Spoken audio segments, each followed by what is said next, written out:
Everyone, तो आज से हम स्टार्ट करेंगे एंटरप्रेन्योरशिप डेवलपमेंट के एमसीक्यूज़ को। तो इसमें मैंने 5 पार्ट बनाए हैं। तो एक पार्ट में मैं 30 एमसीक्यूज़ को डिस्कस करूँगा। तो ये पहला पार्ट है, इसको चलो देखते हैं। तो पहला है an individual who start create and manage a new business can be called. Simple सी बात है, उसे एक एंटरप्रेन्योरशिप या उसे एक एंटरप्रेन्योर कहते हैं। ठीक है, तो आंसर इसका डी हो जाएगा। अगला क्वेश्चन है आर ट्रेडमार्क रिलेटेड टू। तो ट्रेडमार्क किसे कहते हैं? जो भी कंपनी की पहचान होती है, ठीक है, तो उसका कोई सिंबल होता है स्पेसिफिक, उसी को उस कंपनी का ट्रेडमार्क कहते हैं। तो ये क्या दर्शाता है या फिर मतलब किस चीज़ से संबंधित होता है? ये होता है ब्रांड की आइडेंटिटी से। ठीक है, next question, which could provide an individual with the motivation to start a new business venture। मतलब किसी भी आदमी को, इंडिविजुअल को एक नया बिजनेस स्टार्ट करने के लिए मतलब क्या चीज़ मोटिवेट करती है? तो पहली बात दी है फाइनेंशियल रिवार्ड, ABC करके दिए होंगे, ठीक है, ABCD। फाइनेंशियल रिवार्ड, ठीक है, आ डिजायर टू इंडिपेंडेंट और risk taking all of the work. तो मतलब ये सारी चीज़ें उसे करती हैं। फाइनेंशियल रिवार्ड मतलब वो सोचता है मेरे पास बहुत पैसा होगा। आ डिजायर टू इंडिपेंडेंट, वो सोचता है कि मैं स्वतंत्र हो जाऊंगा, किसी पे डिपेंडेंट नहीं रहना पड़ेगा। और रिस्क टेकिंग भी इसका एक मोटिवेटिंग फैक्टर होता है। तो ये सारे ही इसका आंसर हो जाएगा। नंबर 4 में क्या पूछता है? Which of the following factors should not be included in PESTLE। ये पिस्टन एनालिसिस एक मेथड है, ठीक है, तो इसके अकॉर्डिंग में क्या चीज़ इंक्लूड नहीं होती है, मतलब कौन सा फैक्टर इस एनालिसिस के हिसाब से इंक्लूड नहीं होता है। तो इसमें क्या देखते हैं? गवर्नमेंट रिसाइकलिंग पॉलिसी, हाँ बिल्कुल इसको कंसिडर करते हैं। दूसरा, proposed reduction in interest rate, इसको भी हम कंसिडर करते हैं। कंप्यूटर एक्टिविटी नहीं, इसमें हम कंप्यूटर से जो कंप्यूटर होता है हमारा, उससे हम कोई लेना देना नहीं रखते। चौथा है डेमोग्राफिक चेंजेस, हाँ इसमें भी हम जो पिस्टन एनालिसिस होता है इसको भी हम कंसिडर करते हैं। तो आंसर हमारा सी हो जाएगा, क्योंकि इसमें पूछा है शुड नॉट बी इंक्लूडेड। ठीक है, और question number 5, which industrial sector promote small scale business and entrepreneurship and have lower barrier to market entry. तो सर्विस सेक्टर, मैन्युफैक्चरिंग, डिस्ट्रीब्यूशन और एग्रीकल्चर। तो मतलब ये पूछा है कि कौन सा ऐसा सेक्टर है जिसमें बैरियर बहुत ही कम होते हैं और इजीली कोई भी आदमी उसमें एंट्री कर सकता है। तो ऐसा हमारा सर्विस सेक्टर होता है जिसमें कोई भी आदमी इजीली एंट्री कर सकता है स्मॉल इंडस्ट्री लगा के या फिर किसी भी बिजनेस और एंटरप्रेन्योरशिप के जरिए। अगला क्वेश्चन है, why are small business important to a country's economy. मतलब कोई भी देश की अर्थव्यवस्था है उसके लिए छोटे छोटे बिजनेस क्यों मतलब इम्पोर्टेंट होते हैं? तो they give an outlet of entrepreneur. तो मतलब जो भी हमारे एंटरप्रेन्योर उद्यमी लोग हैं, उद्यमी कहते हैं एंटरप्रेन्योर को हिंदी में, तो उद्यमी लोगों को एक आउटलेट प्रोवाइड कराती है। They can provide specialist support to a larger companies. तो मतलब कोई बड़ी कंपनी है, उसे कोई स्पेशल काम कराना है, और ये जो लघु उद्योग है केवल स्पेशल टाइप के स्पेशल जूते बनवाने फैक्ट्री में, तो ये लोग केवल जूते ही बनाते हैं। तो ये क्या कर सकते हैं कि स्पेशल सपोर्ट प्रोवाइड कर सकते हैं उस लार्जर कंपनी को। They can be innovators of new product, और वो कई बार इनोवेशन भी नए नए प्रोडक्टों की करते हैं। तो इसीलिए हमारा जो इकोनॉमी बनती जाके पूरी कंट्री की, उसमें भी ये लोग कंट्रीब्यूट करते हैं। तो इसीलिए इसका आंसर हम डी लगा देंगे। नेक्स्ट क्वेश्चन है, a business arranged where one party allow another party to use a business name and sell its product or service is known as। मतलब जब इस तरह से बिजनेस हम कर रहे हैं, एक पार्टी दूसरे को अपना नाम और प्रोडक्ट को अलाउ करती है, तो उसको क्या कहते हैं? तो एक फ्रेंचाइजी बोलते हैं इसको। तो बोलते हैं ना कि होंडा ने अपनी फ्रेंचाइजी यहाँ पे लगाई है, तो वो क्या करते हैं, अपना नाम वहाँ पे देते हैं। तो और जो भी चीज़ें हैं, प्रोडक्ट हैं, उसको भी साझा करते हैं, तो इसे बोलते हैं franchisee. Next question, which of the following is the reason for business failure, मतलब जो भी हमारे बिजनेस हैं वो किस वजह से फेल होते हैं। तो lack of the market research, बिल्कुल। हाँ, पुअर फाइनेंशियल कंट्रोल, बिल्कुल। पुअर मैनेजमेंट, हाँ जी। तो ये तीन ही हो गए, मतलब ऑल ऑफ द अबव उसका आंसर हो जाएगा। तो इन जो हमने रीजन बताए हैं, इन सभी रीजन्स की वजह से हमारे जो बिजनेस होते हैं वो मेनली फेल होते हैं। नेक्स्ट क्वेश्चन है, the use of informal network by entrepreneurs to gather information is known as, जो हमारे एंटरप्रेन्योर्स होते हैं वो इंफॉर्मेशन गेदर करने के लिए जो नेटवर्क, जो इनफॉर्मल नेटवर्क का इस्तेमाल करते हैं उसको क्या बोलते हैं। तो secondary research, entrepreneurial networking, informal parameter marketing, तो उसको हम बोलते हैं, क्योंकि एंटरप्रेन्योर से रिलेटेड है तो इन्हीं से रिलेटेड होनी चाहिए, तो एंटरप्रेन्योरियल नेटवर्किंग जो होती है उसी को जो भी एंटरप्रेन्योर्स होते हैं वो इनफॉर्मल नेटवर्क की तरह इस्तेमाल करते हैं, ठीक है। 10 good source of information for an entrepreneur about competitor can be obtained from, मतलब जो भी उसका कंपटीटर है, कस्टमर नहीं, जो भी उसका कंपटीटर है, तो उसके लिए, मतलब उसके बारे में जो जानकारी वो जुटाना चाहता है, तो उसके लिए क्या अच्छा सोर्स होगा अपने कंपटीटर के बारे में। तो वेबसाइट, उसकी वेबसाइट पे जाके देखें, प्रोडक्ट इन्फॉर्मेशन, लीफलेट्स, मतलब जो भी उसकी प्रोडक्ट है उनके बारे में जानकारी जुटाए, company report and publish account, जो भी उसके अकाउंट हैं और कंपनी रिपोर्ट है उनको देखें। तो मतलब सभी होते हैं, मतलब जहाँ से भी जानकारी मिले वो वहाँ से जुटा सकता है। Next question, a new venture business plan is important because, मतलब एक नया बिजनेस प्लान है वो क्यों जरूरी होता है। It help to precede other to commit funding to the venture, मतलब अदर लोग जो हैं उनको फंडिंग करने के लिए प्रोत्साहित करता है, ठीक है। Can help demonstrate the viability of venture, ये क्या करता है, डिमॉन्स्ट्रेट करता है वायबिलिटी ऑफ वेंचर, जो भी आपका प्लान है उसको मतलब डायनेमिक रूप से दर्शाने के लिए। Provide a guide for business activity by defining object, मतलब जो कि जैसे किसी के पास आप जाओगे तो उसे बताना पड़ेगा ना, इसी तरह से मतलब जो आपका प्लान होता है वो क्या अच्छे से डिफाइन होता है, तो आपको फंडिंग इजीली मिल जाती है। तो इसीलिए गाइड को प्रोवाइड कराता है एक्टिविस्ट बाय डिफाइनिंग ऑब्जेक्ट, जो आपके ऑब्जेक्ट हैं उस मतलब बिजनेस प्लान को लेकर उनको डिफाइन करता है इजीली। तो इस सारे ही होते हैं, इन सबको इसलिए बता रहे हैं क्योंकि कोर्स तो हुआ नहीं है, आपको इन्हीं से अच्छा आइडिया लगता है इसलिए। तो ऑल ऑफ द अबव इसका भी आंसर हो जाएगा। नेक्स्ट क्वेश्चन है, प्राइमरी डाटा इज, जो प्राइमरी डाटा होता है क्या होता है। तो इसका आंसर है new data specially collected for a project. तो जो भी हमने कोई प्रोजेक्ट बनाना है तो उस प्रोजेक्ट से रिलेटेड हमारा जो भी डाटा है उसको हम बोलते हैं प्राइमरी डाटा, ठीक है। अगला आंसर है, ये क्वेश्चन है, innovation can best be defined as, जो इनोवेशन होता है वो सबसे अच्छी तरह से कैसे डिफाइन किया जा सकता है।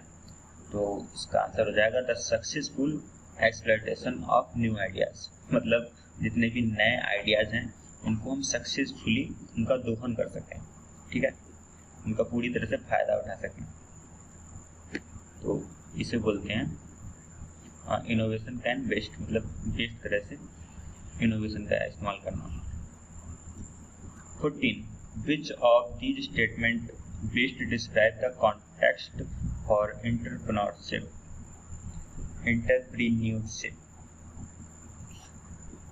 तो इसका आंसर है entrepreneurship tax place in a wide variety of context, ठीक है।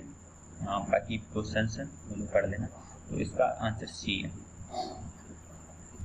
15 एंटरप्रेन्योर्स आर मोटिवेटेड बाय, किसके लिए मोटिवेटेड रहते हैं, पैसे के लिए, पर्सनल वैल्यूज के लिए, या फिर फुल इन्फ्लुएंस। फुल इन्फ्लुएंस मतलब कोई धक्का दे रहा है, उनसे काम करवा रहा है, तो ये सारी फैक्टर काम करते हैं, ठीक है, तो तभी वो मोटिवेटेड रह पाते हैं। 16 तो 16 क्वेश्चन है, which of the following are described as one of the big 5 personality traits. Traits मतलब कोई लक्षण, स्पेशल, ठीक है, तो इनमें से कौन सी ऐसी क्वालिटी है जो कि 5 पर्सनालिटी के कोई लक्षण बताती है। Tolerance to other, need for achievement, और प्रोपेंसिटी टू लीडरशिप, और लोकस टू कंट्रोल। तो इसकी आंसर जो होगा वो नीड फॉर अचीवमेंट जो होती है, यही बिग 5 पर्सनालिटी ट्रेट्स में से एक है, ठीक है। 17 which of the following is least likely to influence the timing of new business work. तो government policy, profitability, consumer expenditure और वेदर कंडीशन। मतलब इनमें से क्या है जो सबसे ज़्यादा इन्फ्लुएंस करता है timing of a new business birth, मतलब नए बिजनेसों को पैदा होने की टाइमिंग को इधर उधर करने के लिए। तो वेदर कंडीशंस होती हैं, मतलब उन्होंने सोचा कि इस महीने में हम प्लांट को वहाँ पे लगाएंगे, और प्लांट लगाने के लिए वहाँ पानी भर गया, तो वेदर कंडीशंस जो होती हैं काफ़ी मायने रखती हैं, वही इन्फ्लुएंस करती है टाइमिंग को इधर उधर करने में। नेक्स्ट क्वेश्चन चलते हैं, which of the following statement is false. तो market segment is useful process for small business to undertake. बिल्कुल सही बात है, एक यूजफुल प्रोसेस है। Selling is essentially matching process. बिल्कुल, दोनों लोग अगर मैच नहीं कर पाएंगे तो सेल हो नहीं पाएगा। A benefit is the value of a product feature to a customer. ये भी सही है। D, it is a good idea for small business to complete solely on price. मतलब ये बात बहुत अच्छी नहीं है, ठीक है, उनके लिए। जैसे कि अगर पहली बात तो किसी बड़े इंटरप्राइजेस से टाई अप हो जाता है तो बहुत अच्छी बात है, अदरवाइज मतलब एक जैसे भी बिके उन्हें फायदे में रहें, उन्हें अपना करना चाहिए, ठीक है।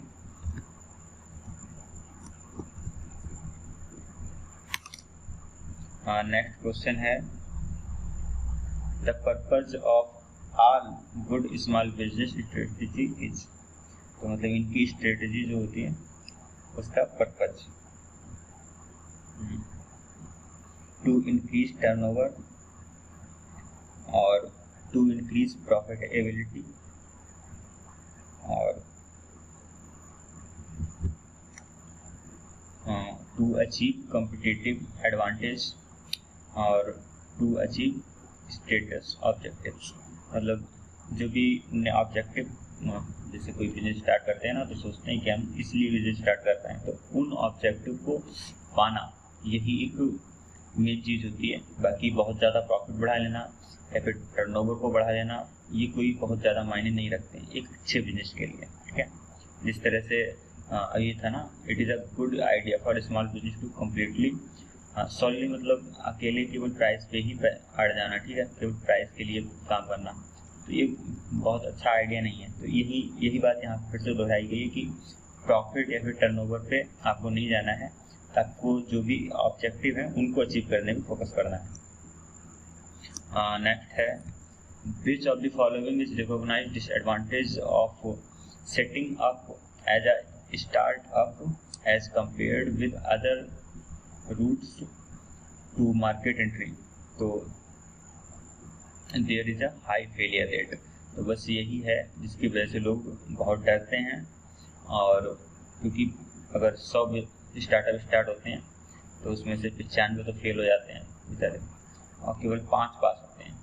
तो इसीलिए क्योंकि इतना ज़्यादा मतलब फेलियर रेट इतना ज़्यादा है, इसीलिए जो लोग हैं काफ़ी झिझकते हैं, ठीक है, यहाँ आने से।